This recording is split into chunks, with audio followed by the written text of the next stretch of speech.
அனைவருக்கும் வணக்கம். நெட்சர்ப்பின் பயோபிட் உரங்களை பயன்படுத்திய ரிசல்ட் இது கடலைக்கு பயன்படுத்தின இந்த கல்லை பயன்படுத்தினது, இது பயன்படுத்தாத கல்லை. அப்புறம் எப்படி பண்ணீங்க? இதில் எப்படி ரிசல்ட், எப்படி டேஸ்ட் இருக்குது கல்லையோட டேஸ்ட்டு? இந்த பயன்படுத்தின கல்லையில் வந்து டேஸ்ட்டு நல்லா இருக்குது, ருசியாகவும் இருக்குது. இந்த பயன்படுத்தாத கல்லை வந்து கொஞ்சம் இதாக இருக்குது, ஈல்டு கம்மியாக இருக்குது. ஈல்டு கம்மியாக இருக்குது, ரைட்டு.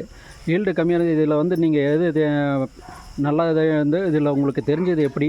இது இத்தனை வரைக்கும் நீங்கள் காட்டில் யூஸ் பண்ணியிருக்கிறீங்க மருந்தை, இந்த மருந்துக்கு அந்த மருந்துக்கு என்ன வித்தியாசம் தெரிஞ்சிருக்குது உங்களுக்கு? வித்தியாசம்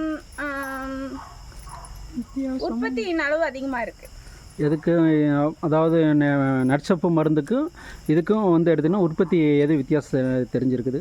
ரசாயன உரங்களை காட்டிலும் நெட்சர்ப்பு உரங்களை பயன்படுத்தியது ரிசல்ட் அதிகம், கொஞ்சம் ஈல்டு நல்லா இருக்குது. அதனால தான் நெட்சர்ப்பு உரங்களை பயன்படுத்திகிட்டு இருக்கோம். பயன்படுத்துகிறீங்க. இதுக்கு மேலே பயன்படுத்தாத உங்களோட மகிழ்ச்சி, உங்களோட மன எப்படி, நல்லா இருக்குதா எப்படி? நல்லா இருக்குங்க, ரொம்ப மகிழ்ச்சியாக இருக்குது. ரொம்ப மகிழ்ச்சியாக இருக்குது. ஓகே, மிகவும் நன்றி.